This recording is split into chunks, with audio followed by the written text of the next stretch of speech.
सतनाम श्री वाहिगुरु साहिब जीओ।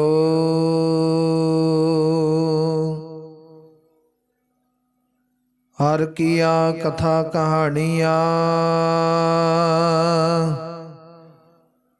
गुरमीत सुनाइया। बलिहारी गुर अपने गुर कौ बल जाइया। राम कथा जुग जुग टल सब कोई भाखत नेता। सुरगवास सुरगवर करा सगरी पुरी समेता। जो एह कथा सुनियर गावै दुख पाप देह निकट न आवै। बिसना भगत किए फल होइए। आद व्याध सवै सकै न कोई। आद व्याध सवै सकै न कोई। जुगो जुग टल चावर छत्र तखत दे मालक दसां पातशाहियां जी दी जोत हाजिर नाजिर श्री गुरु ग्रंथ साहिब महाराज जी दे पावन पवित्र सतगुरां दे सन्मुख हजूरी अंदर जुड़ बैठे गुरु प्यारी गुरु सवारी गुरु की साजी साज के निवाजी गुरु का खास रूप खालसा साध संगत जीओ। आओ कुछ समय लई सतगुरु जी दे पावन पवित्र चरण कमलां दे नाल मन बिरतियां कागर करके जुड़ करके बहन दी कृपालता करिए। समय और सवासां नूं सफला करिए। सतगुरां दियां खुशियां प्राप्त करना करिए। चल रही लड़ीवार शब्द विचार कथा गुरबाणी सरवण करना करिए। आप संत ने जो हुण तक लड़ीवार शब्द विचार कथा गुरबाणी सरवण करना कीती है, वो विचार इथों तक सी कि जिस वेले सतगुरु गुरु गोबिंद सिंह महाराज जी सतगुरु जी इधर पौंटा साहिब दी धरती ते विराजमान है। शशोभत है जिथे सतगुरु जी बेअंत बख्शिशां रहमतां संगतां दे वरता रहे ने ते नाल दी नाल पापी वैरी विरोधी है ना जिहड़े पहाड़ी राजे 22 धार राजे पहाड़ी राजे जिन्हां दा सतगुरु जी दे नाल बड़ा वैर आ विरोध है। जिन्हां ने सतगुरु गुरु गोबिंद सिंह महाराज दी बख्शिश रहमत नूं जाणिया नहीं पहचानिया नहीं, माड़ी मत होण कारण दे करके गुरबाणी कहंदी मत थोड़ी सेव गवाई है। उन्हां दी मत थोड़ी होण कारण करके सतगुरु दी सेव सतगुरु दी बख्शिश रहमत उन्होंने गवा ली है। निफल संसार दे विच अपने हिस्से आउण तो रोक लई बरज लई है। इदां सतगुरु गुरु गोबिंद सिंह महाराज दे नाल ओह वरत रहे ने ते हुण जिद्दां दी ओह विचार कर रहे उदां दा फल भुगत रहे ने प्राप्त कर रहे ने। ते सतगुरु गुरु गोबिंद सिंह महाराज दे नाल माड़ी नीयत प्रगट कर लगे। हुण भीम चंद सैन अपने पुत्र दी बरात श्रीनगर राजा फतेह शाह दे गृह विखे लैके गया। हुण राजा फतेह शाह सतगुरु गुरु गोबिंद सिंह महाराज दा सिख है, श्रद्धालु है, प्रेमी है। ते जदों भीम चंद नूं पता लग्या कि मेरे पुत्र दी शादी विआह आनंद कारज राजा फतेह शाह इहदी पुत्री ना होई है ते राजा फतेह शाह सतगुरु गुरु गोबिंद सिंह महाराज दा सिख है, श्रद्धालु है, प्रेमी है, शरधावान है। हुण आपस दे विच कहंदे दोनां दा जिहड़ा ਰਿਸ਼ਤਾ ਏ ਕੁੜਮ ਕੁੜਮਾਈ ਦਾ, ਉਹ ਕਦਾਚਿਤ ਨਿਭ ਨਹੀਂ ਸਕਦਾ,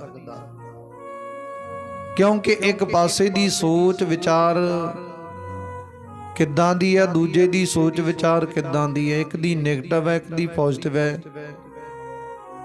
ਦੋਨੋਂ ਸੋਚ ਵਿਚਾਰ ਕਦਾਚਿਤ ਵੀ ਇਕਾਗਰ ਨਹੀਂ ਹੋ ਸਕਦੀਆਂ, ਮਿਲ ਨਹੀਂ ਸਕਦੀਆਂ, ਜੁੜ ਨਹੀਂ ਸਕਦੀਆਂ। ਹੁਣ ਸਤਿਗੁਰੂ ਜੀ ਕਿਰਪਾ ਕਰਦੇ, ਕਹਿੰਦੇ ਨੈਗੇਟਿਵ ਸੋਚ ਨੈਗੇਟਿਵ ਦੇ ਨਾਲ ਹੀ ਨਿਭ ਸਕਦੀ ਹੈ, ਪੋਜ਼ਿਟਿਵ ਸੋਚ ਪੋਜ਼ਿਟਿਵ ਦੇ ਨਾਲ ਹੀ ਨਿਭ ਸਕਦੀ ਹੈ। ਤੇ ਜੇਕਰ ਦੋਨੋਂ ਆਪਸ ਦੇ ਵਿੱਚ ਨੈਗੇਟਿਵ ਤੇ ਪੋਜ਼ਿਟਿਵ ਦੋਨੋਂ ਧੱਕੇ ਨਾਲ ਜੋੜ ਦਿੱਤੀਆਂ ਜਾਣ ਤੇ ਬਾਅਦ ਵਿੱਚ ਰਿਜ਼ਲਟ ਘਾਤਕ ਨਿਕਲਦਾ, ਮਾੜਾ ਨਿਕਲਦਾ। ਸਤਿਗੁਰੂ ਜੀ ਕਹਿੰਦੇ ਉਸ ਵਕਤ ਭੀਮ ਚੰਦ ਸਾਹਿਬ ਨੇ ਵਿਚਾਰ ਬਣਾਈ, ਕਹਿੰਦੇ ਜਾਓ ਜਾ ਕੇ ਫਤਿਹ ਸ਼ਾਹ ਨੂੰ ਕਹਿ ਦਿਓ, ਜੇਕਰ ਸਤਿਗੁਰੂ ਜੀ ਦੇ ਸਨਮੁਖ ਨੇ ਇਦਾਂ ਹੀ ਪਿਆਰ ਰੱਖਣਾ, ਭਾਵਨਾ ਰੱਖਣੀ ਹੈ ਤੇ ਸਾਨੂੰ ਛੱਡਣਾ ਪੈਣਾ, ਤੇ ਜੇ ਸਾਨੂੰ ਛੱਡਣਾ, ਜੇ ਸਤਿਗੁਰੂ ਨੂੰ ਛੱਡਣਾ, ਫਿਰ ਕਹਿੰਦੇ ਸਾਨੂੰ ਅਪਣਾਉਣਾ ਪੈਣਾ। ਦੋਨੋਂ ਇੱਕ ਵਿਚਾਰ ਹੋਣੀ ਚਾਹੀਦੀ ਹੈ। ਉਸ ਵਕਤ ਰਾਜਾ ਫਤਿਹ ਸ਼ਾਹ ਪ੍ਰੇਮੀ ਬਹੁਤ, ਉਹਨੇ ਕਾਰਜ ਬਹੁਤ ਸਤਿਗੁਰੂ ਜੀ ਤੋਂ ਪ੍ਰਾਪਤ ਕੀਤੇ, ਬੜੀਆਂ ਬਖਸ਼ਿਸ਼ਾਂ ਪ੍ਰਾਪਤ ਕੀਤੀਆਂ। ਪਰ ਹੁਣ ਕਿਵੇਂ ਸਤਿਗੁਰੂ ਜੀ ਨੂੰ ਕਵੇ ਕਿ ਮੈਂ ਸਤਿਗੁਰੂ ਦਾ ਸਿੱਖ ਨਹੀਂ ਆ, ਤੇ ਫਿਰ ਭੀਮ ਚੰਦ ਸੈਨ ਦੇ ਆਖੇ ਤੇ ਕਿਵੇਂ ਸਤਿਗੁਰੂ ਜੀ ਦੇ ਨਾਲ ਯੁੱਧ ਕਰੇ, ਜੰਗ ਕਰੇ, ਅੱਗੇ ਹੋ ਕੇ ਲੜੇ, ਕਿਹੜੀ ਵਜ੍ਹਾ, ਕਿਹੜਾ ਰੀਜਨ ਪ੍ਰਾਪਤ ਕਰੇ ਸਤਿਗੁਰੂ ਨਾਲ ਜੰਗ ਕਰਨ ਦਾ। ਉਸ ਵਕਤ ਦੁਬਿਧਾ ਦੇ ਵਿੱਚ ਪੈ ਗਿਆ। ਰਾਜਾ ਭੀਮ ਚੰਦ ਨੇ ਸਤਿਗੁਰੂ ਜੀ ਦੀ ਕਿਰਪਾ ਦੇ ਨਾਲ ਉਹ ਰਾਜਾ ਫਤਿਹ ਸ਼ਾਹ ਦੇ ਕੋਲ, ਕਹਿੰਦੇ ਉਹਦੇ ਦਰਬਾਰ ਦੇ ਵਿੱਚ ਆਪਣਾ ਇੱਕ ਮੰਤਰੀ ਭੇਜਿਆ ਤੇ ਰਾਜਾ ਜਸਵਾਲ ਭੇਜਿਆ। ਉਹ ਰਾਜਾ ਜਸਵਾਲ ਔਰ ਇੱਕ ਮੰਤਰੀ ਰਾਜਾ ਫਤਿਹ ਸ਼ਾਹ ਦੇ ਗ੍ਰਹਿ ਵਿਖੇ ਗਿਆ। ਜਾ ਕੇ ਉਹਨੂੰ ਬੇਨਤੀ ਕਰ ਲੱਗਾ, ਜੀ ਭੀਮ ਚੰਦ ਸੈਨ ਕਹਿੰਦਾ ਜੇ ਸਾਡੇ ਨਾਲ ਪਿਆਰ ਰੱਖਣਾ, ਗੁਰੂ ਨੂੰ ਛੱਡਣਾ ਪੈਣਾ। ਜੇ ਸਾਨੂੰ ਇਹ ਗੱਲ ਪ੍ਰਵਾਹ ਨਹੀਂ, ਜੇ ਗੁਰੂ ਨਾਲ ਪਿਆਰ ਰੱਖਣਾ ਫਿਰ ਸਾਨੂੰ ਛੱਡਣਾ ਪੈਣਾ, ਜੇ ਸਾਨੂੰ ਅਪਣਾਉਣਾ ਤੇ ਗੁਰੂ ਨੂੰ ਛੱਡਣਾ ਪੈਣਾ। ਇੱਕ ਗੱਲ ਕਰਨੀ ਪੈਣੀ। ਉਸ ਵਕਤ ਰਾਜਾ ਫਤਿਹ ਸ਼ਾਹ ਕਹਿੰਦਾ, ਉਹ ਸਤਿਗੁਰੂ ਨਾਲ ਤੁਸੀਂ ਕਿਉਂ ਵੈਰ ਰੱਖਦੇ ਹੋ, ਕਿਉਂ ਵਿਰੋਧ ਰੱਖਦੇ ਹੋ, ਕਿਸ ਗੱਲ ਦਾ? ਗੁਰੂ ਸਤਿਗੁਰੂ ਜੀ ਤੇ ਬਖਸ਼ਿਸ਼ ਰਹਿਮਤ ਦੇ ਮਾਲਕ ਨੇ, ਕਿਰਪਾਲੂ ਦਿਆਲੂ ਨੇ, ਉਹਨਾਂ ਨਾਲ ਕਾਹਦਾ ਵੈਰ ਵਿਰੋਧ ਰੱਖਦੇ ਆ ਬਈ? ਜੇਕਰ ਤੁਹਾਡਾ ਕਿਸੇ ਗੱਲੋਂ ਸਤਿਗੁਰੂ ਦੇ ਨਾਲ ਵੈਰ ਪਿਆ, ਮੈਂ ਸੁਣਿਆ ਕਿ ਤੁਸੀਂ ਸਤਿਗੁਰੂ ਜੀ ਤੋਂ ਅਮੋਲਕ ਵਸਤਾਂ ਮੰਗਦੇ ਸੀ। ਹੁਣ ਸਤਿਗੁਰੂ ਦੀ ਮਰਜ਼ੀ ਹੈ, ਸਤਿਗੁਰੂ ਦੀਆਂ ਵਸਤਾਂ ਨਹੀਂ ਦਿੱਤੀਆਂ ਤੇ ਫਿਰ ਆਪਾਂ ਕੀ ਕਰ ਸਕਦੇ ਆ? ਮੰਨ ਲਓ ਕੋਈ ਮਨੁੱਖ ਹੈ, ਆਪਾਂ ਤੋਂ ਪਿਆਰ ਦੇ ਨਾਲ ਵਸਤਾਂ ਪ੍ਰਾਪਤ ਕਰ ਲਈ ਤੇ ਚੰਗੀ ਗੱਲ ਹੈ, ਤੇ ਜੇ ਕਵਾਂਗੇ ਧੱਕੇ ਨਾਲ ਉਹ ਵਸਤਾਂ ਪ੍ਰਾਪਤ ਕਰ ਲਈ, ਨਹੀਂ ਕਰ ਸਕਦੇ, ਪ੍ਰਾਪਤ ਨਹੀਂ ਕਰ ਸਕਦੇ, ਤੇ ਸਾਡਾ ਉਹਦੇ ਅੱਗੇ ਜ਼ੋਰ ਵੀ ਨਾ ਚੱਲੇ, ਫਿਰ ਅਸੀਂ ਕੀ ਕਰ ਕੀ ਸਕਨੇ? ਭਾਵ ਕੁਝ ਵੀ ਨਹੀਂ। ਇਹ ਥੋੜੀ ਕਿ ਵੈਰ ਵਿਰੋਧ ਬਣਾ ਕੇ ਉਹਦੇ ਨਾਲ ਝਗੜੇ ਕਰੀਏ, ਏਦਾਂ ਨਹੀਂ ਕਰਨਾ ਚਾਹੀਦਾ। ਉਸ ਵਕਤ ਭੀਮ ਚੰਦ ਸੈਨ ਪ੍ਰਤੀ ਰਾਜਾ ਫਤਿਹ ਸ਼ਾਹ ਨੇ ਗੱਲਾਂ ਕਹੀਆਂ। ਉਹ ਰਾਜਾ ਜਸਵਾਲ ਤੇ ਇੱਕ ਮੰਤਰੀ ਦੇ ਕੋਲ, ਚਲੋ ਸਤਿਗੁਰੂ ਜੀ ਬਖਸ਼ਣਹਾਰ ਨੇ, ਜੇਕਰ ਤੁਸੀਂ ਸਤਿਗੁਰ ਦੇ ਸਨਮੁਖ ਚੱਲੋ ਤੇ ਮੈਂ ਤੁਹਾਡੀ ਭੁੱਲ ਬਖਸ਼ਾ ਦਿੰਨਾ, ਤੁਹਾਡਾ ਤਾਲਮੇਲ ਕਰਵਾ ਦਿੰਨਾ, ਜਿਵੇਂ ਮੇਰਾ ਪਿਆਰ ਉਵੇਂ ਤੁਹਾਡਾ ਪਿਆਰ ਬਣ ਜਾਣਾ। ਪਿਆਰ ਦੇ ਨਜ਼ਰੀਏ ਨਾਲ ਸਤਿਗੁਰੂ ਜੀ ਵੱਲ ਦੇਖ ਕੇ ਤਾਂ ਦੇਖੋ, ਭਾਵਨਾ ਨਾਲ ਚੱਲ ਕੇ ਤੇ ਦੇਖੋ ਸਤਿਗੁਰੂ ਜੀ ਕਿੱਡੇ ਸਮਰੱਥਕ ਨੇ, ਫੇਰ ਪਤਾ ਲੱਗਦਾ। ਉਸ ਵਕਤ ਇਦਾਂ ਰਾਜਾ ਫਤਿਹ ਸ਼ਾਹ ਨੇ ਗੱਲਾਂ ਕਹੀਆਂ। ਉਹ ਗੱਲਾਂ ਜਦੋਂ ਕਹੀਆਂ ਇਦਾਂ, ਸਾਰੀਆਂ ਗੱਲਾਂ ਨੂੰ ਆਪਣੇ ਮਨ ਵਿੱਚ ਰਿਕਾਰਡ ਕਰਕੇ ਰਾਜਾ ਫਤਿਹ ਸ਼ਾਹ ਤੋਂ ਚੱਲ ਕੇ ਭੀਮ ਚੰਦ ਸੈਨ ਨੂੰ ਦੱਸ ਦਿੱਤੀਆਂ ਗੱਲਾਂ। ਕਹਿੰਦੇ ਤੁਹਾਡੇ ਕਹਿਣ ਮੁਤਾਬਕ ਅਸੀਂ ਉਹਨੂੰ ਕਿਹਾ ਕਿ ਤੂੰ ਸਤਿਗੁਰੂ ਜੀ ਨੂੰ ਛੱਡ ਦੇ ਜਾਂ ਫਿਰ ਭੀਮ ਚੰਦ ਸੈਨ ਨੂੰ ਛੱਡ ਦੇ। ਜੇ ਸਤਿਗੁਰੂ ਨਾਲ ਪਿਆਰ ਰੱਖਣਾ ਤੇ ਤੇਰਾ ਜਿਹੜਾ ਲੜਕੀ ਦਾ ਡੋਲਾ ਉਹ ਅਸੀਂ ਇਦਾਂ ਹੀ ਛੱਡ ਜਾਣਾ, ਰਿਸ਼ਤਾ ਪ੍ਰਾਪਤ ਨਹੀਂ ਕਰਨਾ, ਕਬੂਲ ਨਹੀਂ ਕਰਨਾ, ਤੈਨੂੰ ਕੁੜਮ ਕੁੜਮਾਈ ਦੇ ਸੰਬੰਧ ਵਿੱਚ ਨਹੀਂ ਤੱਕਣਾ, ਸਾਰਾ ਕੁਝ ਇਦਾਂ ਹੀ ਛੱਡ ਜਾਾਂਗੇ। ਤੇ ਜੇਕਰ ਸਾਡੀ ਗੱਲ ਮੰਨਣਾ ਏ, ਸਾਡੇ ਆਖੇ ਚੱਲਣਾ, ਸਤਿਗੁਰੂ ਜੀ ਨੂੰ ਛੱਡ ਦੇਣਾ, ਤੇ ਫਿਰ ਸਾਡਾ ਹੋ ਕੇ ਰਵੀ, ਜੰਗ ਜੁੱਧ ਦੇ ਨਾਲ ਸਤਿਗੁਰੂ ਨਾਲ ਵੈਰ ਵਿਰੋਧ ਰੱਖੀ, ਅੱਗੇ ਹੋ ਕੇ ਲੜੀ, ਤੇ ਫੇਰ ਸਭ ਕੁਝ ਪ੍ਰਵਾਨ ਕਰਾਂਗੇ, ਤੇਰੀ ਲੜਕੀ ਦਾ ਰਿਸ਼ਤਾ ਵੀ ਪ੍ਰਾਪਤ ਕਰਾਂਗੇ, ਪ੍ਰਵਾਨਿਆ ਜਾਵੇਗਾ, ਨਹੀਂ ਤੇ ਫਿਰ ਜਿਉਂਦਾ ਤਿਉਂ ਰਹਿ ਜਾਏਗਾ। ਹੁਣ ਰਾਜਾ ਉਹ ਜਿਹੜਾ ਫਤਿਹ ਸ਼ਾਹ, ਉਹਦਾ ਮਨ ਡੋਲਿਆ, ਕਹਿੰਦਾ ਕਰਾਂ ਕੀ, ਜੇ ਸਤਿਗੁਰ ਵੱਲ ਹੁੰਨਾ ਤੇ ਸਮਾਜ ਵਿੱਚੋਂ ਗੱਲਾਂ ਸੁਣਨੀਆਂ ਪੈਣੀਆਂ, ਲੋਕ ਕਹਿਣਗੇ ਉਹ ਤੇਰੀ ਪੁੱਤਰੀ ਦਾ ਡੋਲਾ ਛੱਡ ਗਏ, ਬੜਾ ਦੁੱਖ ਹੈ, ਬਹੁਤ ਵੱਡਾ ਦੁੱਖ ਹੈ, ਬਹੁਤ ਵੱਡੀ ਨਿੰਦਿਆ ਹੈ, ਅਪਮਾਨ ਹੈ, ਤੌਹੀਨ ਹੈ, ਇਹ ਬਰਦਾਸ਼ਤ ਕਿਵੇਂ ਕਰਾਂਗਾ। ਲੋਕਾਂ ਨੇ ਤਾਨੇ ਮਾਰ ਮਾਰ ਕੀ ਮਾਰ ਦੇਣਾ, ਕਹਿ ਦੇਣਾ ਉਹ ਤੂੰ ਕਾਹਦਾ ਰਾਜਾ ਏ, ਕਾਹਦੀ ਤੇਰੀ ਹਕੂਮਤ ਹੈ, ਕਾਹਦੀ ਤੇਰੀ ਪਰਜਾ, ਤੇਰੀ ਲੜਕੀ ਦਾ ਤੇ ਡੋਲਾ ਛੱਡ ਗਏ, ਜਿਉਂਦਾ ਤਿਉਂ ਹੀ ਰਹਿ ਗਿਆ। ਬਹੁਤ ਵੱਡੀ ਬਦਨਾਮੀ ਹੈ। ਉਸ ਵਕਤ ਇਦਾਂ ਦੀਆਂ ਬਦਨਾਮੀਆਂ ਨੂੰ ਬਹੁਤ ਵੱਡਾ ਕਹਿੰਦੇ ਮੁੱਖ ਮੇਨ ਅੱਗੇ ਰੱਖ ਕੇ ਚੱਲਿਆ ਕਰਦੇ ਸਨ, ਕਿਸੇ ਪ੍ਰਕਾਰ ਕਹਿੰਦੇ ਬਚਨਾਂ ਤੋਂ ਫਿਰਦੇ ਨਹੀਂ ਸਨ। ਇਦਾਂ ਦੀ ਵਿਚਾਰ ਹੋਇਆ ਕਰਦੀ ਹੋਈ ਸੀ ਉਸ ਵਕਤ। ਤੇ ਅਜੋਕੇ ਸਮੇਂ ਦੀ ਵਿਚਾਰ ਹੈ ਗੁਰੂ ਪਿਆਰੇ, ਮਨੁੱਖ ਕਹਿੰਦਾ ਬਦਨਾਮੀ ਹੁੰਦੀ ਪਈ ਹੋਵੇ ਪਰ ਫਲਾਣਾ ਕਾਰਜ ਦੇ ਸਿਰੇ ਚਾੜ ਨਹੀਂ, ਭਾਵੇਂ ਕੁਝ ਹੋਵੇ, ਫਲਾਣਾ ਕੰਮ ਕਰਕੇ ਹਟਣਾ। ਮਨੁੱਖ ਨੂੰ ਕਈ ਦਫਾ ਦੇਖੀਦਾ ਪਿਆਰੇ, ਉਹ ਕਲਯੁਗ ਦਾ ਇੰਨਾ ਪ੍ਰਭਾਵ ਪੈ ਚੁੱਕਿਆ ਨਾ ਮਨੁੱਖ ਦੀ ਮੱਤ ਦੇ ਉੱਤੇ। ਹਾਂ, ਸੋਸ਼ਲ ਮੀਡੀਆ ਤੇ ਦੇਖੀਦਾ ਕਿ ਮਨੁੱਖ ਆਪਣੀ ਪਾਤਪੁਰੂ ਇੱਜ਼ਤ ਨੂੰ ਕਦਾਚਿਤ ਵੀ ਦਾਅ ਤੇ ਲਾਉਣ ਲੱਗਿਆਂ ਦੇਰੀ ਨਹੀਂ ਲਾਉਂਦਾ।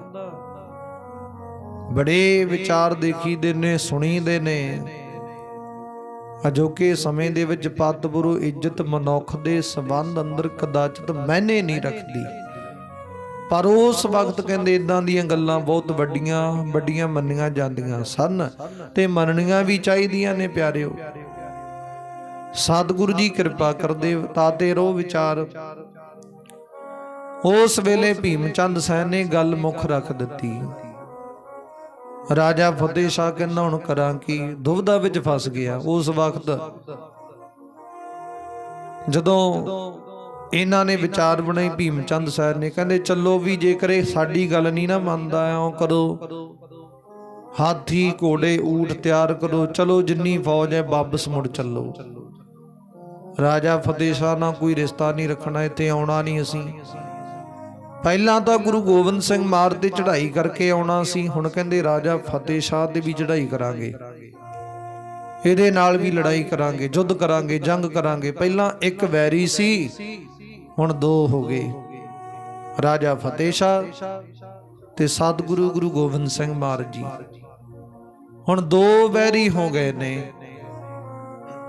ਇਹਨਾਂ ਦੋਨਾਂ ਵੈਰੀਆਂ ਦੇ ਨਾਲ ਜੰਗ ਯੁੱਧ ਕਰਕੇ ਵੱਡੀ ਫਤਿਹ ਪ੍ਰਾਪਤ ਕਰਾਂਗੇ। ਸ਼੍ਰੀ ਨਗਰ ਜਿੰਨਾ ਵੀ ਰਾਜ ਭਾਗ ਲੁੱਟ ਲਵਾਂਗੇ, ਪ੍ਰਾਪਤ ਕਰ ਲਵਾਂਗੇ, ਸਭ ਕੁਝ ਖੋਹ ਲਵਾਂਗੇ, ਦਹਿਸ਼ਤ ਵੱਡੀ ਤੋਂ ਵੱਡੀ ਪ੍ਰਾਪਤ ਕਰਾਂਗੇ। ਉਸ ਵਕਤ ਇਦਾਂ ਕਰਕੇ ਉਹਨਾਂ ਨੇ ਗੱਲ ਕਹੀ ਤੇ ਰਾਜਾ ਭੀਮ ਚੰਦ ਸੈਨ ਇੰਨਾ ਹੰਕਾਰੀ, ਇੰਨਾ ਵੱਡਾ ਪਾਪੀ ਅਪਰਾਧੀ, ਉਹਨੇ ਮਨ ਵਿੱਚ ਹੰਕਾਰ ਧਾਰਨ ਕਰਕੇ ਚੰਗੀ ਸੋਚ ਨੂੰ ਪ੍ਰਾਪਤ ਨਹੀਂ ਕੀਤਾ। ਹੁਣ ਇਹ ਸੁਭਾਵਿਕ ਗੱਲ ਹੈ, ਜਦੋਂ ਕਿਸੇ ਨੂੰ ਹੰਕਾਰ ਉਤਪੰਨ ਹੁੰਦਾ ਨਾ, ਹੰਕਾਰ ਪੈਦਾ ਹੁੰਦਾ ਕਿਸੇ ਮਨੁੱਖ ਦੇ ਮਨ ਦੇ ਵਿੱਚ, ਉਹ ਮਨੁੱਖ ਨੂੰ ਚੰਗੀ ਔਰ ਮੰਦੀ ਗੱਲ ਦੀ ਸੂਝ ਨਹੀਂ ਰਹਿੰਦੀ, ਗਿਆਨ ਨਹੀਂ ਰਹਿੰਦਾ, ਪਤਾ ਹੀ ਨਹੀਂ ਲੱਗਦਾ ਚੰਗਾ ਕੀ ਹੈ ਮੰਦਾ ਕੀ ਹੈ। ਤੇ ਇਦਾਂ ਦੇ ਗੁੱਸੇ ਵਿੱਚ, ਇਦਾਂ ਦੇ ਹੰਕਾਰ ਵਿੱਚ ਆ ਕੇ ਕਈ ਦਫਾ ਮਨੁੱਖ ਮਾੜਾ ਕਰਮ ਕਰ ਬੈਂਦਾ ਤੇ ਬਾਅਦ ਵਿੱਚ ਉਸ ਗੱਲ ਦਾ ਜਦੋਂ ਰਿਜ਼ਲਟ ਨਿਕਲਦਾ ਨਾ, ਫੇਰ ਪਤਾ ਲੱਗਦਾ ਸਤਿਗੁਰੂ ਜੀ ਕਹਿੰਦੇ ਫੇਰ ਮਨੁੱਖ ਪਛਤਾਉਂਦਾ ਤੇ ਪਛਤਾਇਆ ਤੇ ਬਣਨਾ ਵੀ ਕੁਝ ਨਹੀਂ। ਪਛਤਾਵੇ ਕਰਨ ਤੇ ਉਪਰੰਤ ਬਣਨਾ ਵੀ ਕੁਝ ਨਹੀਂ, ਕਿਉਂਕਿ ਪਹਿਲਾਂ ਸੋਚ ਵਿਚਾਰ ਕਰ ਲੈਣੀ ਚਾਹੀਦੀ ਹੈ। ਪਹਿਲਾਂ ਹੀ ਮਨ ਨੂੰ ਸਮਝਾ ਲੈਣਾ ਚਾਹੀਦਾ, ਮਨਾ ਫਲਾਣੇ ਕਾਰਜ ਦਾ ਫਲਾਣਾ ਰਿਜ਼ਲਟ ਨਿਕਲਣਾ, ਇਦਾਂ ਨਹੀਂ ਇਦਾਂ ਕਰਨਾ ਚਾਹੀਦਾ। ਫਿਰ ਸਤਿਗੁਰੂ ਜੀ ਕਹਿੰਦੇ ਬਾਅਦ ਵਿੱਚ ਮਨੁੱਖ ਪਛਤਾਉਂਦਾ ਤੇ ਫਿਰ ਪਛਤਾਇਆ ਤੇ ਬਣਨਾ ਵੀ ਕੁਝ ਨਹੀਂ। ਉਸ ਵੇਲੇ ਤਾਂ ਤੇਰੋ ਵਿਚਾਰ ਭੀਮ ਚੰਦ ਸੈਨ ਨੇ ਤਿਆਰੀ ਕਰ ਲਈ, ਚਲੋ ਵੀ ਚੱਲੀਏ, ਆਪਾਂ ਨੀ ਦਾ ਰਿਸ਼ਤਾ ਪ੍ਰਾਪਤ ਕਰਨਾ। ਘੋੜੇ ਤਿਆਰ ਕਰ ਲਏ, ਕਾਠੀਆਂ ਪਾ ਲਈਆਂ, ਤਿਆਰੀ ਕੀਤੀ, ਤੁਰਨ ਲੱਗੇ। ਇਤਨੇ ਨੂੰ ਰਾਜਾ ਫਤਿਹ ਸ਼ਾਹ ਦੇ ਮੰਤਰੀ ਐਲਕਾਰ ਜਿਹੜੇ ਮੁੱਖ ਹੈ ਮੇਨ ਆ, ਉਹ ਭੱਜ ਕੇ ਰਾਜਾ ਫਤਿਹ ਸ਼ਾਹ ਦੇ ਕੋਲ ਗਏ। ਉਸ ਵਕਤ ਉਹਨਾਂ ਨੇ ਸਮਝਾਇਆ, ਕਹਿੰਦੇ ਰਾਜਾ ਜੀ ਭੀਮ ਚੰਦ ਸੈਨ ਆਪਣੀ ਫੌਜ ਨੂੰ ਲੈ ਕੇ ਵਾਪਸ ਜਾ ਰਿਹਾ। ਉਹਦੀ ਮੰਗ ਹੈ ਤੁਹਾਡੇ ਅੱਗੇ ਕਿ ਤੁਸੀਂ ਸਤਿਗੁਰੂ ਜੀ ਨੂੰ ਛੱਡ ਦਿਓ, ਤਿਆਗ ਦਿਓ, ਸਾਡੇ ਸੰਗੀ ਸਾਥੀ ਬਣੋ, ਰਿਸ਼ਤੇਦਾਰੀ ਬਣੋ ਤੇ ਗੁਰੂ ਸਾਹਿਬ ਜੀ ਦੇ ਨਾਲ ਅੱਗੇ ਹੋ ਕੇ ਜੰਗ ਯੁੱਧ ਸਾਡੇ ਨਾਲ ਲੜੋ। ਇਹ ਸਭ ਕੁਝ ਵਿਚਾਰ ਅਪਣਾ ਲਿਓ। ਤੇ ਜੇਕਰ ਤੁਸੀਂ ਇਹ ਗੱਲ ਨੂੰ ਮੰਨੇ ਹੋ ਤੇ ਫਿਰ ਭੀਮ ਚੰਦ ਸੈਨ ਤੁਹਾਡੀ ਪੁੱਤਰੀ ਦਾ ਰਿਸ਼ਤਾ ਕਬੂਲੇਗਾ ਆਪਣੇ ਪੁੱਤਰ ਦੇ ਨਾਲ, ਨਹੀਂ ਤੇ ਕਹਿੰਦੇ ਵਾਪਸ ਮੁੜ ਜਾਣਾ ਉਹਨਾਂ ਨੇ। ਉਸ ਵਕਤ ਉਹਨਾਂ ਮੰਤਰੀਆਂ ਨੇ ਸਮਝਾਇਆ, ਕਹਿੰਦੇ ਫਤਿਹ ਸ਼ਾਹ ਜੀ ਫਿਰ ਤੁਹਾਡਾ ਰਾਜ ਭਾਗ ਕਿਸ ਕੰਮ ਦਾ? ਲੋਕਾਂ ਨੇ ਤਾਨੇ ਮਾਰਨੇ, ਮਿਹਣੇ ਮਾਰਨੇ, ਫਿਰ ਤੁਹਾਡਾ ਰਾਜ ਭਾਗ ਕਿਸੇ ਕੰਮ ਦਾ ਨਹੀਂ, ਕਿਸੇ ਕਾਜ ਦਾ ਨਹੀਂ। ਲੋਕਾਂ ਨੇ ਇਦਾਂ ਦੀਆਂ ਗੱਲਾਂ ਕਰਨੀਆਂ, ਤੁਹਾਡੀ ਬੇਇੱਜ਼ਤੀ ਹੋਵੇਗੀ, ਤੌਹੀਨ ਹੋਵੇਗੀ, ਬਹੁਤ ਵੱਡਾ ਨੁਕਸਾਨ ਹੋਣਾ। ਫਿਰ ਤੁਹਾਡਾ ਕਹਿੰਦੇ ਸਿੱਖ ਹੋਣ ਦਾ ਫਰਜ਼ ਕੀ ਹੈ, ਫਾਇਦਾ ਕੀ ਹੈ? ਭਾਵ ਕੋਈ ਨਹੀਂ। ਇਸ ਕਰਕੇ ਆਪਣੀ ਇੱਜ਼ਤ ਨੂੰ ਸੰਭਾਲੋ, ਪੱਤ ਪਰੋ ਇੱਜ਼ਤ ਰੱਖੋ, ਸਤਿਗੁਰੂ ਜੀ ਦੇ ਨਾਲ ਜੰਗ ਯੁੱਧ ਕਰੋ, ਵੱਡੇ ਪ੍ਰਾਪਤੀ ਕਰੋ, ਰੁਤਬੇ ਨੂੰ ਪ੍ਰਾਪਤ ਕਰੋ। ਭੀਮ ਚੰਦ ਸੈਨ ਤੁਹਾਡੀ ਲੜਕੀ ਦਾ ਰਿਸ਼ਤਾ ਠੁਕਰਾ ਕੇ ਚੱਲਿਆ, ਇਹ ਨਾ ਹੋਵੇ। ਉਸ ਵਕਤ ਉਹਨਾਂ ਨੇ ਸਮਝਾਇਆ। ਰਾਜਾ ਫਤਿਹ ਸ਼ਾਹ ਸਮਝ ਗਿਆ ਕਿ ਹੁਣ ਗੱਲ ਬਣਨੀ ਨਹੀਂ, ਜਿੰਨਾ ਚਿਰ ਭੀਮ ਚੰਦ ਸੈਨ ਦੇ ਨਾਲ ਵਿਚਾਰ ਨਹੀਂ ਕਰਦੇ, ਦੋਨਾਂ ਪਾਸਿਆਂ ਦੀ ਸੰਧੀ ਨਹੀਂ ਕਰਦੇ, ਉਹਨਾਂ ਚਿਰ ਨਹੀਂ ਗੱਲ ਬਣਨੀ। ਉਸ ਵਕਤ ਕਹਿੰਦਾ ਆਓ ਕਰੋ, ਜਾਓ ਜਾ ਕੇ ਰੋਕੋ ਭੀਮ ਚੰਦ ਸੈਨ ਨੂੰ, ਉਹ ਜਾਣ ਨਾ, ਜਾ ਕੇ ਅੱਗੇ ਹੋ ਕੇ ਹਾਥੀਆਂ ਨੂੰ ਰੋਕੋ, ਉਹਨਾਂ ਨੂੰ ਰੋਕ ਕੇ ਇਹ ਗੱਲ ਕਹਿ ਦਿਓ ਕਿ ਰਾਜਾ ਭੀਮ ਚੰਦ ਸੈਨ ਜੀ ਜਿਵੇਂ ਤੁਸੀਂ ਕਹੋਗੇ ਉਵੇਂ ਕਰਨ ਨੂੰ ਤਿਆਰ ਹਾਂ, ਜਿਵੇਂ ਤੁਹਾਡੀ ਮਰਜ਼ੀ ਹੈ ਉਹਦੇ ਮੁਤਾਬਕ ਅਸੀਂ ਵਿਚਰਨ ਨੂੰ ਤਿਆਰ ਹਾਂ, ਪਰ ਸਾਡੀ ਪੁੱਤਰੀ ਦਾ ਜਿਹੜਾ ਰਿਸ਼ਤਾ ਠੁਕਰਾ ਕੇ ਨਾ ਜਾਓ, ਇਦਾਂ ਨਾ ਜਾਓ, ਇਦਾਂ ਬੇਨਤੀ ਕਰੋ ਜਾ ਕੇ। ਜੇਕਰ ਭੀਮ ਚੰਦ ਸੈਨ ਦੀ ਮਰਜ਼ੀ ਹੈ ਕਿ ਮੈਂ ਅੱਗੇ ਹੋ ਕੇ ਲੜਾਂਗਾ ਜ਼ਰੂਰ, ਇਦਾਂ ਹੀ ਪ੍ਰਾਪਤੀ ਕਰਾਂਗਾ, ਫਿਰ ਮੇਰੀ ਲੜਕੀ ਦਾ ਰਿਸ਼ਤਾ ਇਦਾਂ ਠੁਕਰਾ ਕੇ ਨਾ ਜਾਓ, ਬੇਨਤੀ ਪ੍ਰਵਾਨ ਕਰ ਲਿਓ। ਉਸ ਵਕਤ ਇਦਾਂ ਉਹਨੇ ਬਚਨ ਕਹੇ। ਹੁਣ ਭੀਮ ਚੰਦ ਸੈਨ ਦੇ ਬਚਨਾਂ ਦੇ ਆਧਾਰ ਤੇ ਰਾਜਾ ਫਤਿਹ ਸ਼ਾਹ ਮੰਨ ਗਿਆ।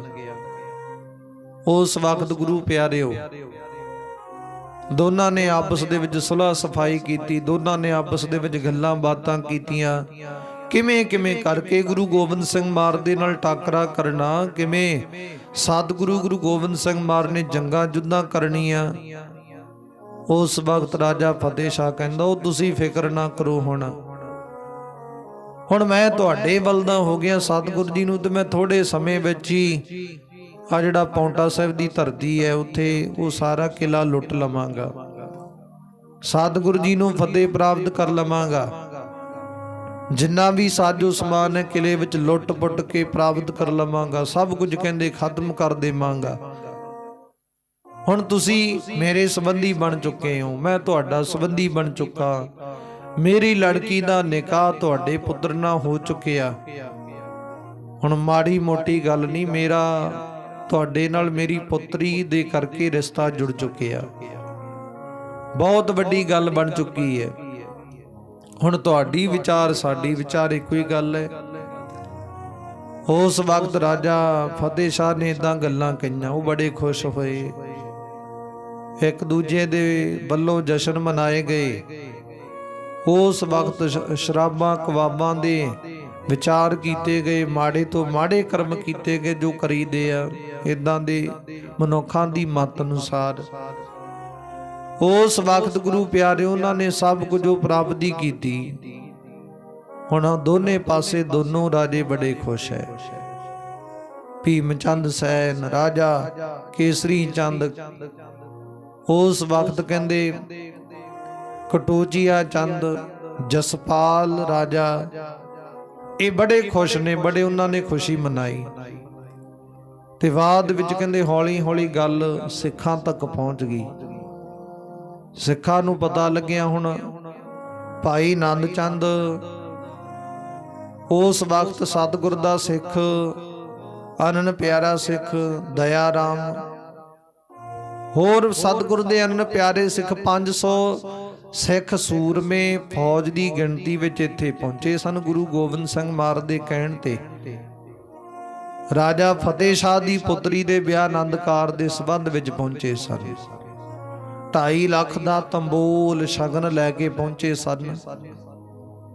हुण जदों पता लग्या राजा फतेह शाह दी नीयत विगड़ गई, मत उल्ट दशा वल वगण लग पई, चल पई है। वो जिहड़ा सतगुर दे प्रति बड़ी भावना नाल सोचदा सी, प्यार दे नाल शरधा नाल सोचदा सी, ओदी जिहड़ी सोच है विचार उल्ट हो गई, बदल गई है, तब्दील हो गई है। हुण की कीता जावे? सतगुरु जी दे नाल उहदा प्रेम भावना शरधा नहीं रहा, वो गल नहीं रही। फिर हुण इहदी नीयत, इहदा व्यवहार, इहदी विचार सब तब्दील हो गई है, जकदम चेंज हो गई है।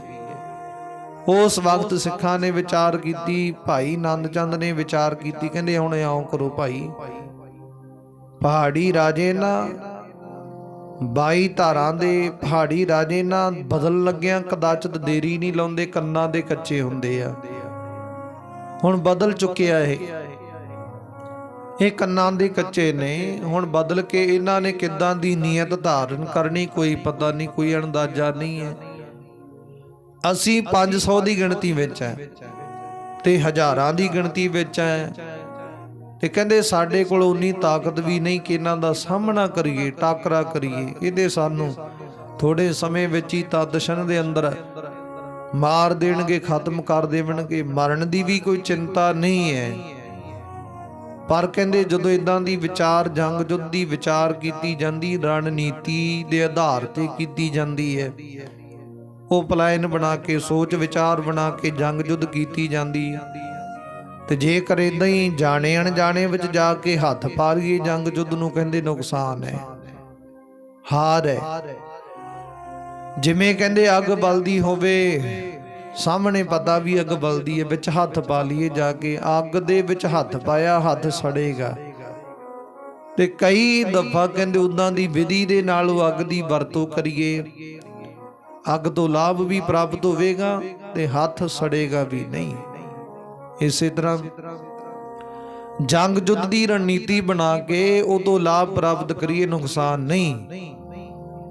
उस वक्त उन्होंने इदां विचार की, कहंदे हुण आओ करो, सब जाने तैयार बर तैयार होवो, गुरु गोबिंद सिंह महाराज दी वल चाले पाओ, पौंटा साहिब दी धरती वल चलो, सारे जाने चुप करके डेरे विचों कूच कर चलो।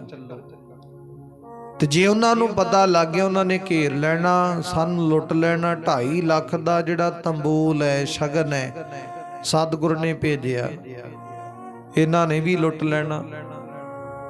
उस वक्त दया राम ने इदां विचार बनाई, भाई नंद चंद ने इदां विचार बनाई। दया राम कहन लगा, नहीं भाई, गुरु सतगुर दा बचन है, उन्होंने कहा सी कि तंबोल राजा फतेह शाह दी पुत्री दे ब्याह आनंदकार दे संबंध विच दे रहे हैं, सतगुरु जी वे बल्लों हुक्म है। हुण इह तंबोल राजा फतेह शाह दी पुत्री नूं शगन दे संबंध विच दे के जाना, ते जे ना दे के गए गुरु सतगुरु जी साडे ते इतराज करनगे। ਸਤਿਗੁਰੂ ਜੀ ਗੁੱਸਾ ਕਰਨਗੇ। ਉਹਨਾਂ ਨੇ ਕਹਿਣਾ ਸਾਡਾ ਵਚਨ ਨਹੀਂ ਮੰਨਿਆ, ਤੰਬੋਲ ਦੇ ਕੇ ਦੀਆਂ ਇਦਾਂ ਹੀ ਲੈ ਕੇ ਵਾਪਸ ਤੁਰੇ ਆਏ ਹੋ। ਹੁਣ ਭਾਈ ਆਨੰਦ ਚੰਦ ਜੀ ਜਾਣਦੇ ਨੇ, ਕਿਉਂਕਿ ਬ੍ਰਹਮ ਗਿਆਨੀ ਦੀ ਅਵਸਥਾ ਨੂੰ ਪ੍ਰਾਪਤ ਹੋਏ ਨਾ, ਬਹੁਤ ਵੱਡੀ ਉੱਚ ਪਦਵੀ ਨੂੰ ਪ੍ਰਾਪਤ ਹੋਏ ਨੇ। ਸਤਿਗੁਰ ਦਾ ਦੀਵਾਨ ਹੈ ਭਾਈ ਆਨੰਦ ਚੰਦ, ਸਤਿਗੁਰ ਦਾ ਬੜਾ ਅਨੰਨ ਪਿਆਰਾ ਸਿੱਖ ਸੇਵਕ ਹੈ। ਉਸ ਵਕਤ ਉਹ ਕਹਿੰਦਾ ਨਹੀਂ ਬਈ, ਹੁਣ ਕਹਿੰਦੇ ਰਾਜਾ ਫਤਿਹ ਸ਼ਾਹ ਦੀ ਜਿਹੜੀ ਨੀਅਤ ਹੈ ਬਦਲ ਚੁੱਕੀ ਹੈ, ਉਹਦੀ ਜਿਹੜੀ ਨਿਗਾਹ ਬਦਲ ਚੁੱਕੀ ਹੈ। ਹੁਣ ਪਤਾ ਲੱਗ ਹੀ ਜਾਂਦਾ ਫਲਾਣੇ ਮਨੁੱਖ ਦੀ ਨੀਅਤ ਕਿੱਦਾਂ ਦੀ ਹੈ। ਉਹ ਪਰਖਣ ਵਾਲਾ ਚਾਹੀਦਾ, ਪਰਖ ਕਰਨ ਵਾਲਾ ਚਾਹੀਦਾ। ਪਤਾ ਲੱਗ ਜਾਂਦਾ ਕਿ ਫਲਾਣੇ ਮਨੁੱਖ ਦੀ, ਫਲਾਣੇ ਮਨੁੱਖ ਦੇ ਸੰਬੰਧ ਵਿੱਚ ਕਿੱਦਾਂ ਦੀ ਵਿਚਾਰ ਹੈ। ਆਮ ਫੇਸ ਦੇ ਹਾਵ ਭਾਵ ਤੋਂ ਪਤਾ ਲੱਗ ਜਾਂਦਾ, ਪਤਾ ਲੱਗ ਜਾਂਦਾ ਫਲਾਣਾ ਮਨੁੱਖ ਕਿੱਦਾਂ ਦੀ ਸੋਚ ਰੱਖਦਾ, ਕਿੱਦਾਂ ਦੀ ਵਿਚਾਰ ਰੱਖਦਾ। ਇਸ ਦੀ ਪਰਖ ਕਰਨ ਵਾਲਾ ਮਨੁੱਖ ਚਾਹੀਦਾ। ਉਸ ਵਕਤ ਕਹਿੰਦੇ ਭਾਈ ਆਨੰਦ ਚੰਦ ਜੀ ਨੂੰ ਪਤਾ ਲੱਗ ਗਿਆ, ਕਿਉਂਕਿ ਸਤਿਗੁਰ ਦੇ ਸਿਮਰਨ ਕਰਨ ਵਾਲਾ, ਬੰਦਗੀ ਕਰਨ ਵਾਲਾ, ਨਾਮ ਜਪਣ ਵਾਲੀ, ਪੜਨ ਸੁਣਨ ਵਾਲਾ ਗੁਰਸਿੱਖ ਹੈ। ਉਹਨੇ ਸਮਝ ਲਿਆ, ਕਹਿੰਦੇ ਵੀ ਹੁਣ ਗੱਲ ਨਹੀਂ ਬਣਨੀ, ਤੁਸੀਂ ਆਓ ਕਰੋ, ਤਿਆਰੀ ਕਰੋ, ਚੱਲੀਏ ਸਤਿਗੁਰ ਜੀ ਵੱਲ। ਇਹਨਾਂ ਦੀ ਰਣਨੀਤੀ ਨਾ ਜਿਹੜੀ ਬਦਲ ਲੱਗਿਆ, ਟਾਈਮ ਨਹੀਂ ਲੱਗਣਾ, ਹੁਣ ਦੇਰੀ ਹੋ ਚੁੱਕੀ, ਪੁਲਾ ਥੱਲੋਂ ਦੀ ਪਾਣੀ ਲੰਘ ਚੁੱਕਿਆ, ਵਾਪਸ ਨਹੀਂ ਮੁੜ ਕੇ ਆਉਣਾ।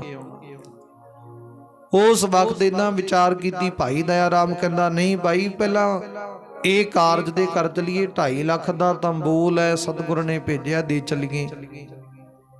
ਉਸ ਵਕਤ ਉਹ ਕਹਿਣ ਲੱਗਾ ਨਹੀਂ ਵੀ ਇਹ ਗੱਲ ਠੀਕ ਨਹੀਂ। ਆਨੰਦ ਚੰਦ ਨੇ ਕਿਹਾ, ਉਸੇ ਤਰ੍ਹਾਂ ਕਹਿੰਦੇ ਇੱਕ ਵਾਰੀ ਚੱਲ ਕੇ ਤੇ ਦੇਖੋ, ਚਲੋ ਚਲੀਏ। ਹੁਣ ਭਾਈ ਆਨੰਦ ਚੰਦ ਦੇ ਕਹਿਣ ਤੇ ਦਇਆ ਰਾਮ ਨੇ, ਉਹਨੇ ਵੀ ਸਹੀ ਗੱਲ ਮੰਨ ਲਈ, ਚਲੋ ਫਿਰ ਚੱਲੀਏ।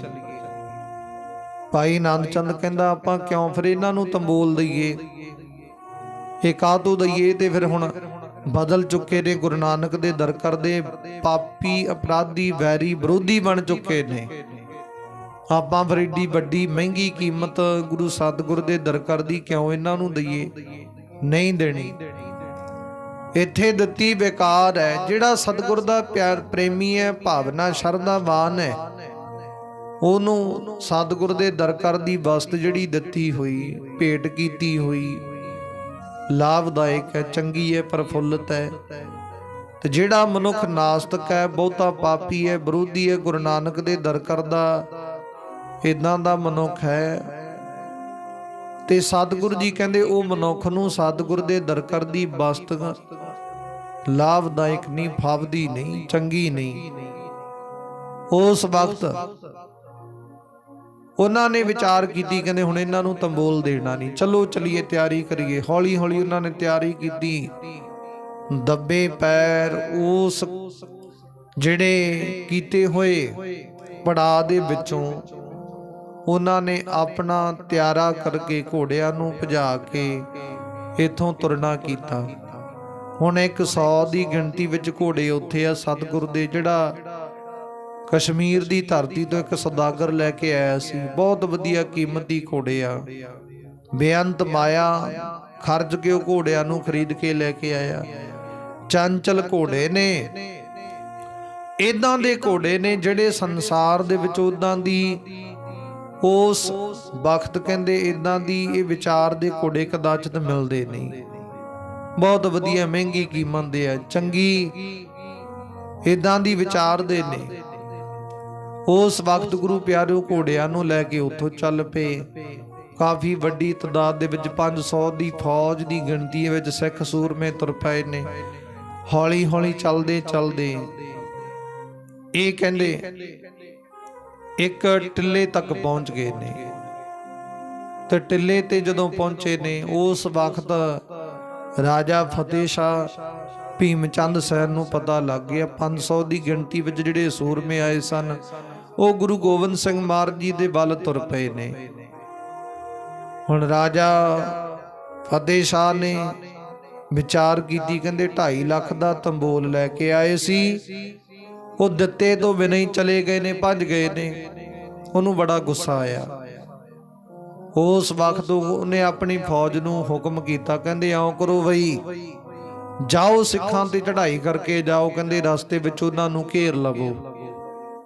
2.5 ਲੱਖ ਦਾ ਤੰਬੂਲ ਹੈ, ਉਹ ਖੋਹ ਲਵੋ ਉਹਨਾਂ ਤੋਂ। 100 ਦੀ ਗਿਣਤੀ ਵਿੱਚ ਘੋੜੇ ਆ ਉਹਨਾਂ ਕੋਲ, ਬਹੁਤ ਕੀਮਤੀ ਚੰਗੀ ਨਸਲ ਦੇ ਨੇ, ਉਹ ਖੋਹ ਲਓ ਉਹਨਾਂ ਤੋਂ।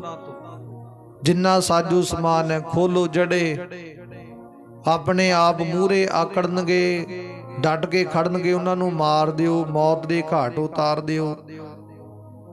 ਉਸ ਵਕਤ ਉਹਨਾਂ ਨੇ ਇਹ ਵਿਚਾਰ ਕੀਤੀ, ਕਹਿੰਦੇ ਸਾਰਿਆਂ ਨੂੰ ਲੁੱਟ ਲਓ, ਪੁੱਟ ਲਓ, ਭੱਜ ਕੇ ਦੌੜ ਕੇ ਉਹਨਾਂ ਦਾ ਪਿੱਛਾ ਕਰੋ, ਉਹਨਾਂ ਤੇ ਹਮਲਾ ਕਰ ਦਿਓ, ਮੌਤ ਦੇ ਘਾਟ ਉਤਾਰ ਦਿਓ। ਦੇਖਦੇ ਆ ਸਤਿਗੁਰ ਦੇ ਸਿੱਖ ਕਿੱਡੀ ਕੁ ਤਾਕਤ ਦੇ ਮਾਲਕ ਨੇ, ਕਿੱਦਾਂ ਕਰਕੇ ਹਮਲਾ ਕਰਦੇ ਆ।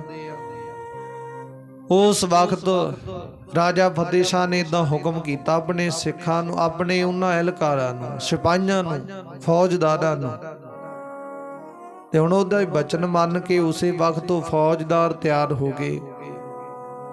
ਕਿਸੇ ਨੇ ਹੱਥ ਦੇ ਵਿੱਚ ਵਰਸ਼ੇ ਲੈ ਲਏ, ਕਿਸੇ ਨੇ ਨੇਜੇ ਲੈ ਲਏ, ਕਿਸੇ ਨੇ ਰਾਈਫਲਾਂ, ਬੰਦੂਕ, ਹੋਰ ਭਿਆਨਕ ਸ਼ਾਸਤਰ ਪ੍ਰਾਪਤ ਕਰ ਲਏ, ਜਿਹੜੇ ਥੋੜੇ ਸਮੇਂ ਦੇ ਵਿੱਚ ਬਹੁਤੇ ਵੈਰੀਆਂ ਨੂੰ ਮੌਤ ਦੇ ਘਾਟ ਉਤਾਰ ਸਕਦੇ। ਇਦਾਂ ਦੇ ਸ਼ਾਸਤਰ ਪ੍ਰਾਪਤ ਕਰ ਲਏ। ਇਦਾਂ ਦੇ ਜੰਗ ਯੁੱਧਾਂ ਦੇ ਵਿੱਚ ਕੰਮ ਆਉਣ ਵਾਲੇ ਵਸਤਰ ਜਿਹੜੇ ਨੇ ਸ਼ਾਸਤਰ ਨੇ ਉਹ ਪ੍ਰਾਪਤ ਕਰ ਲਏ। ਕਿਸੇ ਨੇ ਘੋੜੇ ਲੈ ਲਏ, ਕਿਸੇ ਨੇ ਹਾਥੀ, ਕਿਸੇ ਨੇ ਊਠ। ਇਹਨਾਂ ਸਾਰੇ ਪਸ਼ੂਆਂ ਦੇ ਉੱਤੇ ਕਹਿੰਦੇ ਉਹਨਾਂ ਨੇ ਸਵਾਰੀ ਕਰ ਲੈਣਾ ਕੀਤੀ। ਉਸ ਵਕਤ ਛੇਤੀ ਦੇਣੇ ਸਤਿਗੁਰ ਦੀ 500 ਦੀ ਗਿਣਤੀ ਦੀ ਫੌਜ ਦੇ ਸਿੱਖ ਸੂਰਮਿਆਂ ਨੂੰ ਘੇਰਨ ਵਾਸਤੇ ਇਹਨਾਂ ਨੇ ਵਿਚਾਰ ਬਣਾਈ, ਰਣਨੀਤੀ ਬਣਾਈ। ਪਰ ਸਤਿਗੁਰੂ ਗੁਰੂ ਗੋਬਿੰਦ ਸਿੰਘ ਮਹਾਰਾਜ ਦੀ ਸਿੱਖਾਂ ਦੇ ਉੱਤੇ ਬਹੁਤ ਵੱਡੀ ਬਖਸ਼ਿਸ਼ ਹੈ। ਇਹ ਬਚਨ ਕੀਤੇ ਸਨ ਗੁਰੂ ਗੋਬਿੰਦ ਸਿੰਘ ਮਹਾਰਾਜ ਨੇ ਸਿੱਖਾਂ ਨੂੰ, ਜਦੋਂ ਇਹ ਵਿਆਹ ਦੇ ਉੱਤੇ ਆਏ ਸਨ ਇੱਧਰ ਸ਼੍ਰੀਨਗਰ ਵਿਖੇ। ਭਾਈ ਆਨੰਦ ਚੰਦ ਵਰਗੇ ਸਿੱਖਾਂ ਨੂੰ ਬਚਨ ਕੀਤੇ ਸਨ, ਉਹ ਸਿੱਖੋ ਭਾਈ ਸਤਿਗੁਰ ਤੇ ਵਿਸ਼ਵਾਸ, ਯਕੀਨ, ਭਰੋਸਾ ਰੱਖ ਕੇ ਜਾਓ। ਕਿਉਂਕਿ ਭਾਈ ਆਨੰਦ ਚੰਦ ਨੇ ਪਹਿਲੇ ਹੀ ਬਚਨ ਕੀਤੇ ਸਨ, ਸਤਿਗੁਰ ਜੀ ਭੇਜਦਾ ਰਹੇ ਹੋ। ਉੱਥੇ ਪਾਪੀ ਭੀਮ ਚੰਦ ਸੈਨ, ਬੜੇ ਹੋਰ ਕੇਸਰੀ ਚੰਦ ਵਰਗੇ ਜਿਹੜੇ ਰਾਜੇ, ਉਹਨਾਂ ਨੇ ਆਉਣਾ, ਮਾੜੀ ਮੱਤ ਵਾਲੇ ਆ। ਤੇ ਜੇਕਰ ਅਸੀਂ ਗਏ, ਉਹਨਾਂ ਨੇ ਉੱਥੇ ਸਾਡੇ ਨਾਲ ਮਾੜਾ ਵਿਵਹਾਰ ਕਰਨਾ ਸੀ ਤੇ ਉੱਥੇ ਜਾ ਕੇ ਹੋਰ ਨਾ ਨੁਕਸਾਨੇ ਜਾਈਏ। ਸਤਿਗੁਰੂ ਜੀ ਕਹਿੰਦੇ ਬੇਫਿਕਰ ਰਹੋ, ਜਿਵੇਂ ਭੇਜਾਂਗੇ ਉਵੇਂ ਵਾਪਸ ਬੁਲਾਵਾਂਗੇ। ਕਦਾਚਿਤ ਵੀ ਤੁਹਾਨੂੰ ਕਿਸੇ ਪ੍ਰਕਾਰ ਦੀ ਇਦਾਂ ਦੀ ਨੌਬਤ ਨਹੀਂ ਆਵੇਗੀ, ਇਦਾਂ ਦੀ ਮੁਸ਼ਕਲ ਪ੍ਰਾਪਤ ਨਹੀਂ ਹੋਵੇਗੀ। ਇਹ ਬਚਨ ਕੀਤੇ ਸਨ ਸਤਿਗੁਰਾਂ ਨੇ। ਹੁਣ ਅੱਜ ਉਹ ਬਚਨ ਪੂਰੇ ਹੋਣੇ ਆ, ਉਹ ਬਚਨ ਸਤਿਗੁਰ ਨੇ ਪੂਰੇ ਕਰਨੇ ਆ, ਕਿਉਂਕਿ ਬਚਨਾਂ ਦੇ ਪੂਰੇ ਆ ਸਤਿਗੁਰੂ ਗੁਰੂ ਗੋਬਿੰਦ ਸਿੰਘ ਮਹਾਰਾਜ ਜੀ। ਜਿਹੜੇ ਬਚਨ ਕਹਿ ਦਿੱਤੇ ਉਹਦੇ ਪੂਰੇ ਹੋਣਗੇ। ਉਹ ਭਾਵੇਂ ਦੁਨੀਆ ਇੱਧਰ ਤੋਂ ਇੱਧਰ ਹੋ ਜੇ, ਸਤਿਗੁਰੂ ਜੀ ਕਹਿੰਦੇ ਉਹ ਬਚਨ ਅਵਸ਼ ਪੂਰੇ ਹੋਣਗੇ। ਉਹ ਬਚਨਾਂ ਦੇ ਉੱਤੇ ਰਹਿੰਦੀ ਦੁਨੀਆ ਤੱਕ ਪਹਿਰਾ ਚੱਲਦਾ ਰਹੇਗਾ। ਅਜੋਕੇ ਸਮੇਂ ਦੇ ਵਿੱਚ ਵੇਖੀਦਾ ਨਾ ਕਿ ਫਲਾਣੇ ਇਤਿਹਾਸਕ ਸਥਾਨ ਤੇ ਸਤਿਗੁਰ ਨੇ ਫਲਾਣਾ ਬਚਨ ਉਚਾਰਨ ਕੀਤਾ। ਉਹ ਬਚਨ ਅੱਜ ਵੀ ਪ੍ਰਫੁੱਲਤ ਨੇ, ਚੱਲ ਰਹੇ ਨੇ, ਵਰਤ ਰਹੇ ਨੇ, ਸੰਗਤਾਂ ਦਾ ਉਧਾਰ ਕਰ ਰਹੇ ਨੇ। ਭਾਵੇਂ ਕਿਸੇ ਦੇ ਖਿਲਾਫ ਹੈ ਬਚਨ, ਭਾਵੇਂ ਕਿਸੇ ਦੇ ਖਿਲਾਫ ਨਹੀਂ, ਉਹ ਬਚਨ ਅੱਜ ਵੀ ਵਰਤ ਰਹੇ ਨੇ। ਸਤਿਗੁਰ ਦੀ ਕਿਰਪਾ ਰਹਿਮਤ ਹੋ ਰਹੀ ਹੈ। ਜਿਵੇਂ ਭਾਈ ਰੂਪਾ ਇਧਰ ਨਗਰ ਹੈ, ਉਥੋਂ ਦੇ ਨਗਰ ਦੇ ਵਿੱਚ 6ਵੇਂ ਪਾਤਸ਼ਾਹ ਸ੍ਰੀ ਗੁਰੂ ਹਰਗੋਬਿੰਦ ਮਹਾਰਾਜ ਨੇ ਬਚਨ ਕੀਤੇ ਸਨ। ਉਹ ਨਗਰ ਦੇ ਵਿੱਚ ਅੱਜ ਵੀ ਕਹਿੰਦੇ ਉਹ ਬਚਨ ਕੀਤੇ ਸਨ। ਉਹ ਨਗਰ ਦੇ ਵਿੱਚ, ਉਹ ਪਰਿਵਾਰ ਦੇ ਵਿੱਚ ਕੋਈ ਮਨੁੱਖ ਸੀ, ਉਹਨੇ ਸਤਿਗੁਰ ਦਾ ਬਚਨ ਨਹੀਂ ਮੰਨਿਆ। ਇਹ ਨਥਾਣੇ ਵੱਲ ਇਧਰ ਦੀ ਵਿਚਾਰ। ਉਸ ਵਕਤ ਉਹਨਾਂ ਨੇ ਬਚਨ ਨਹੀਂ ਮੰਨਿਆ। ਸਤਿਗੁਰੂ ਜੀ ਕਹਿੰਦੇ ਭਾਈ ਇਹ ਨਗਰ ਦਾ ਨਾਮ ਇਦਾਂ ਕਰਕੇ ਵਰਣਨ ਕੀਤਾ ਜਾਵੇਗਾ। ਤੇ ਸਤਿਗੁਰੂ ਜੀ ਨੇ ਉਹ ਨਗਰ ਦਾ ਨਾਮ ਚਾਹਲ ਸੀ। ਤੇ ਸਤਿਗੁਰੂ ਜੀ ਕਹਿੰਦੇ ਭਾਈ ਰੂਪਾ ਇਹ ਨਗਰ ਦਾ ਨਾਮ ਹੋਵੇਗਾ। ਤੇ ਨਗਰ ਦੇ ਲੋਕਾਂ ਦੇ ਵਿੱਚੋਂ ਉਹਨਾਂ ਪਰਿਵਾਰ ਦੇ ਇੱਕ ਮਨੁੱਖ ਨੇ ਗੱਲ ਨਹੀਂ ਮੰਨੀ। ਸਤਿਗੁਰੂ ਜੀ ਨਗਰ ਦਾ ਨਾਮ ਤੇ ਇਹ ਆ। ਉਹ ਕਹਿੰਦੇ ਨਹੀਂ ਭਾਈ ਰੂਪਾ ਅੱਜ ਤੋਂ ਬਾਅਦ ਇਹ ਨਗਰ ਦਾ ਨਾਮ। ਤੀਜੀ ਦਫਾ ਕਿਹਾ ਕਹਿੰਦੇ ਅਸੀਂ ਤੇ ਮਾਮਲਾ ਦੇਣ ਜਾਣੇ ਚਾਹਲ ਨਗਰ ਦਾ, ਤੁਸੀਂ ਕਹਿੰਦੇ ਭਾਈ ਰੂਪਾ ਕਹਿੰਦੇ ਜਦੋਂ ਜਾਓਗੇ ਉੱਥੇ ਕਹਿ ਦਿਓ ਅਸੀਂ ਇਸ ਨਗਰ ਦਾ ਮਾਮਲਾ ਦੇਣ ਆਏ ਆ ਸਰਕਾਰ ਦੇ ਅੰਦਰ, ਤੇ ਆਪਣੇ ਆਪ ਕਾਗਜ਼ਾਂ ਦੇ ਵਿੱਚ ਵੀ ਦਰਜ ਇਹ ਹੋਵੇਗਾ। ਉਹ ਕਹਿੰਦੇ ਐਵੇਂ ਸਤਿਗੁਰੂ ਜੀ ਤੁਸੀਂ ਕਹਿ ਰਹੇ ਹੋ, ਇਹ ਨਗਰ ਦਾ ਨਾਮ ਇਹ ਆ, ਤੁਸੀਂ ਹੋਰ ਕਹੀ ਜਾਂਦੇ। ਸਤਿਗੁਰੂ ਜੀ ਕਹਿੰਦੇ ਐਵੇਂ ਪਾਗਲਾਂ ਵਰਗੀਆਂ ਗੱਲਾਂ ਕਰਦਾ ਹੈ। ਉਹ ਗੱਲ ਉਦੋਂ ਬਚਨ ਕਹੇ, ਅੱਜ ਵੀ ਉਹ ਪਰਿਵਾਰ ਦੇ ਵਿੱਚ ਇੱਕ ਮਨੁੱਖ, ਉਹਨਾਂ ਦੀ ਪੀੜ੍ਹੀ ਅੰਦਰ ਪਾਗਲ ਮਨੁੱਖ ਹੁੰਦਾ, ਝੱਲਾ ਮਨੁੱਖ ਹੁੰਦਾ ਅੱਜ ਵੀ ਪੈਦਾ। ਏਦਾਂ ਭਾਵ ਕਹਿਣ ਦਾ ਬਚਨ ਹੈ ਨਾ ਜਿਹੜੇ ਸਤਿਗੁਰ ਦੇ, ਕਈ ਦਫਾ ਉਹ ਬਚਨ ਮਨੁੱਖ ਨੂੰ ਤਾਰ ਦਿੰਦੇ ਨੇ ਤੇ ਕਈ ਦਫਾ ਉਹ ਬਚਨ ਮਨੁੱਖ ਨੂੰ ਮਾਰ ਦਿੰਦੇ ਨੇ। ਇਸੇ ਕਰਕੇ ਜਿਹੜੇ ਸਤਿਗੁਰੂ ਨੇ ਬਚਨ ਕਹਿ ਦਿੱਤੇ, ਭਾਵ ਕਹਿਣ ਦਾ ਇਹ ਹੈ, ਉਹ ਪੂਰੇ ਜ਼ਰੂਰ ਹੁੰਦੇ ਨੇ। ਦੁਨੀਆ ਇੱਧਰ ਤੋਂ ਇੱਧਰ ਹੋ ਜੇ, ਬਚਨਾਂ ਦੇ ਉੱਤੇ ਕਦਾਚਿਤ ਵੀ ਹਾਨੀ ਨਹੀਂ ਪਹੁੰਚਦੀ, ਉਹ ਬਚਨ ਝੂਠੇ ਨਹੀਂ ਪੈਂਦੇ। ਸਤਿਗੁਰ ਦੀ ਕਿਰਪਾ। ਹੁਣ ਸਤਿਗੁਰ ਨੇ ਬਚਨ ਕੀਤੇ, ਉਹ ਸਿੱਖਾ ਘਬਰਾਓ ਨਾ, ਵੀ ਜਿਵੇਂ ਭੇਜਾਂਗੇ ਉਵੇਂ ਵਾਪਸ ਵੀ ਮੋੜਾਂਗੇ।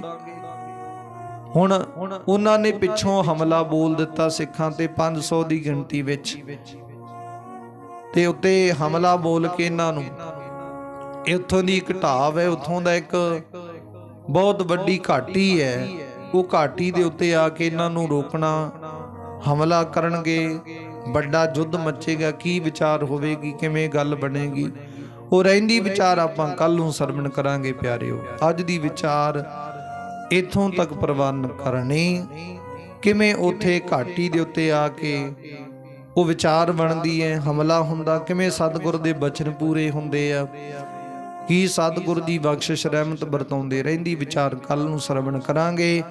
ਅੱਜ ਦੀ ਵਿਚਾਰ ਇੱਥੋਂ ਤੱਕ ਪ੍ਰਵਾਨ ਕਰਨੀ ਪਿਆਰਿਓ। ਆਓ ਸਤਿਗੁਰੂ ਜੀ ਦੇ ਪਾਵਨ ਪਵਿੱਤਰ ਸਨਮੁਖ ਹਜ਼ੂਰੀ ਅੰਦਰ 6 ਪੌੜੀਆਂ ਸ੍ਰੀ ਆਨੰਦ ਸਾਹਿਬ ਦੇ ਜਾਪ ਕਰਦਿਆਂ ਉਪਰੰਤ ਸਤਿਗੁਰ ਦੇ ਪਾਵਨ ਪਵਿੱਤਰ ਚਰਨ ਕਮਲਾਂ ਵਿਖੇ ਅਰਦਾਸ ਬੇਨਤੀ ਜੁਲੜੀ ਵਿੱਚ ਸ਼ਾਮਲ ਹੋਈਏ, ਸਤਿਗੁਰਾਂ ਦੀਆਂ ਖੁਸ਼ੀਆਂ ਪ੍ਰਾਪਤ ਕਰਨਾ ਕਰੀਏ। ਆਪ ਸੰਗਤ ਵੱਧ ਤੋਂ ਵੱਧ ਗੁਰੂ ਚਰਨਾਂ ਵਿੱਚ ਜੁੜਿਆ ਕਰੋ, ਸਤਿਗੁਰ ਦੀਆਂ ਬਖਸ਼ਿਸ਼ਾਂ ਰਹਿਮਤਾਂ ਪ੍ਰਾਪਤ ਕਰਨ ਦਾ ਯਤਨ ਕਰਿਆ ਕਰੋ।